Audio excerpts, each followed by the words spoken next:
from your perspective, so John's comes to us from previously on the general contracting side, and he actually was working on a project with us with one of our top general contractors, who we've got several projects with, in fact. Yep. They come from Wolverine.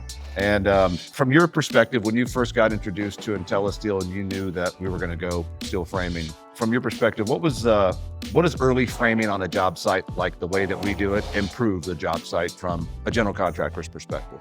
Just capturing all the things that we run into, no matter if it's wood or if it's steel. It doesn't matter the means and methods of how you frame a building. You're still going to have conflicts with toilet flanges. You're still going to have conflicts with plumbing stacks, HVAC, ductwork through the building. You're going to have conflicts regardless. And the old way of doing things was just go out there, hack it up, and we'll figure it out with a Sawzall later. And RFI it to death, and then reduces, and that increases schedule, that increases cost. Right, and there's a lot more labor involved. The punch lists are a lot longer. Yeah. The pre-planning and the pre-work that was done on the project that I was on helped us accelerate to speeds that most people thought were preposterous. So we were putting up 20,000 square feet a week of framing. Was that framing still requiring a lot of punch out, or was it pretty much punch and trade ready? No, I mean, it's punch and trade ready. And the nice thing about steel is the simplicity. The details don't change depending on whether it's 2x8 or a 2x6 or whatever nominal lumber size you're using. It's very repeatable. So once the guys kind of have it down and they've laid out a floor, all the next floors that are a carbon copy, they just increase speed throughout the project. When you looked at what we were doing and you saw there was an opportunity to go metal framing, which you've got experience in metal framing, right? Yep. So when you saw what we were doing, when you came down to visit Intellisteel, what did you see that you could solve with what we were doing?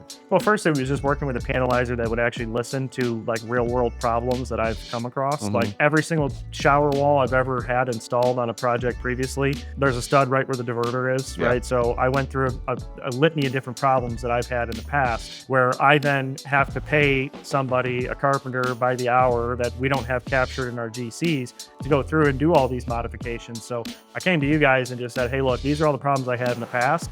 You don't have to sell me on steel. I know it's a superior product, but if you can fix these things that just eat into my bottom line, then that's all I need. I'm 100% sold.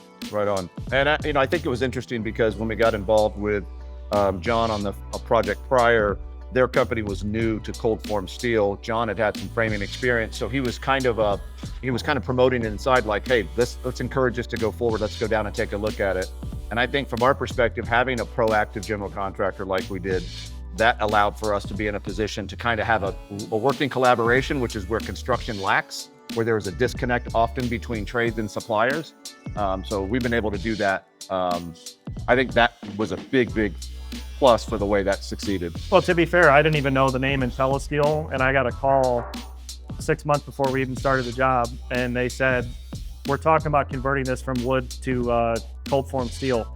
And I said, what are you waiting for? Because of all the issues I've had, mainly with dissimilar materials, like we obviously try to design out hot rolled steel on projects if we can, but there's times where you just have to have it. There's no choice. And I've had so many problems over the years with using wood, which shrinks and settles and cracks, and then structural steel, which obviously doesn't. Right. Having it punch through the floor, all sorts of different issues. And it was very similar. That project had incorporated hot rolled steel, and then we were attaching LVLs and different girder trusses and whatnot to the steel. So as soon as I heard cold form steel, I was sold. I didn't need to know anymore. Right on. We love to hear that.